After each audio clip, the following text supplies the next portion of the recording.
Hi, my name is Allison Basil, and I'm here to discuss enrichment in dogs. As many of you dog owners might know, they are highly social creatures, and they require both mental and physical stimulation to keep them happy and healthy, just as us humans do.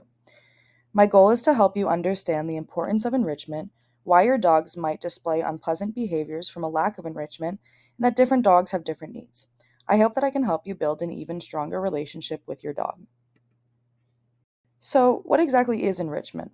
Enrichment is defined as providing objects and/or interactions with your dog to invoke mental stimulation or physical activity. The goal is to supply an outlet for boredom and agitation and to release stress so we can keep our dogs happy and engaged. Environmental enrichment involves enriching a dog's space by providing various objects or by creating variations within their space. Many dogs desire mild variation, so switching up the different enrichment forms you choose is important. Social enrichment is important too. Through interactions with humans and/or animals, dogs are able to create relationships, in turn relieving loneliness, engaging thought, and developing and maintaining a healthy behavioral equilibrium. This can be through social interactions with other dogs or humans. All dogs require some form of mental and physical stimulation, but for different types of dogs, there are different strategies. Just as humans are unique in their personalities and what they like or dislike, so are dogs. We will talk about this more later. Next, I want to talk about why enrichment is important. Enrichment matters because without it, dogs are oftentimes unable to function or cope appropriately.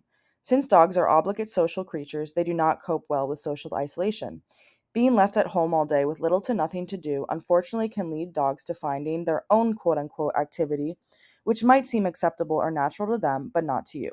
Barking and howling at animals inside, scratching or destroying your furniture, or disemboweling toys are all examples of this. In fact, many problem behaviors derive from boredom. Next, I want to talk about stimulation. Stimulation is a form of enrichment that involves thinking and physical activity. Mental stimulation involves social interactions with people and/or animals. Activities that involve direct contact with subjects of interest are better since dogs are paws-on creatures, and they usually don't prefer sitting back and looking around. Some dogs prefer less or more stimulation. As they're human, you should tailor needs to your specific dogs. If there are any dog owners watching this who have more than one dog, particularly of different breeds, you would probably be able to understand this. Through trial and error, finding what your dog likes can be achieved. It's also important to note that needs change with age. An older dog might want less stimulation than a younger dog. If a dog is affected by a lack of activity and pent up energy, they are endlessly searching for things to do, or if they are constantly bugging you for attention, they might be suffering from understimulation. On the other hand, if a dog is becoming overwhelmed because they have too much activity, or they start to have very amplified reactions to benign circumstances, they might be overstimulated. In canine and feline enrichment in the Home and Kennel, a report by Heath and Wilson, they rate that if you are introducing mental stimulation as a new activity, ensure the dog is set up to succeed and then gradually make the challenge more difficult. It's important to set up goals and that your dog is exposed slowly and strategically. Most importantly, the wrong outlet for energy can result in stress and a still existing need for that outlet, causing your dog's energy to be misplaced. For example, if your dog doesn't like the dog park, they might come home and bark at your cat instead. Alternatively, you can try a leash walk where your dog can take in surroundings at his own pace. As I mentioned earlier, all dogs have different personalities. However, certain breeds were bred to engage in certain activities, so they might find these forms of stimulation more satisfying than others. Here, I listed a few dog breeds, what they were bred for, and their traditional jobs. This shows what enrichment activities might stimulate them because of their natural instincts.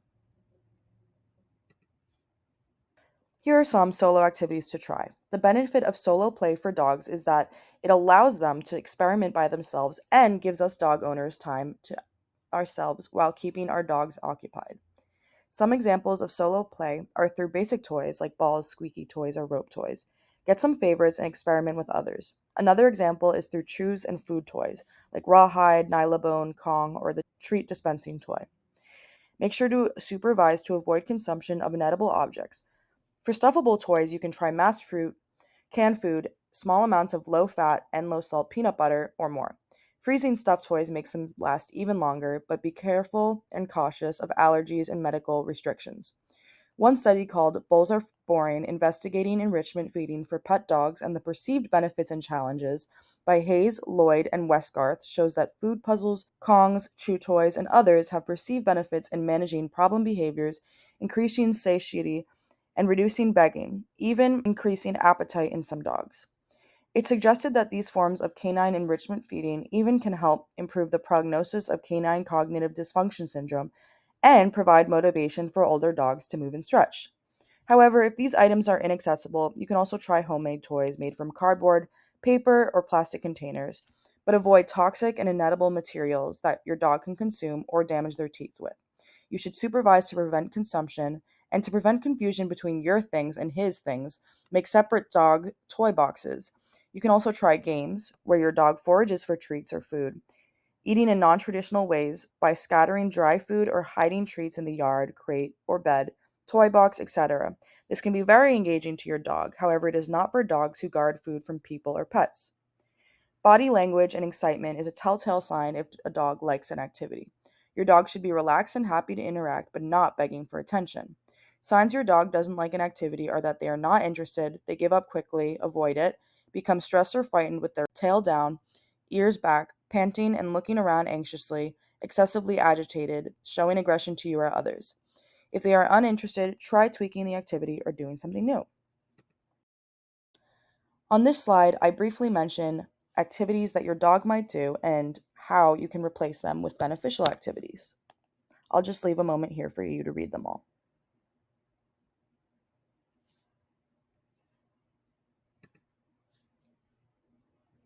Altogether, it's important to understand that we are human and we might not always be able to be there for our dogs 100% because we have our own lives and responsibilities to tend to.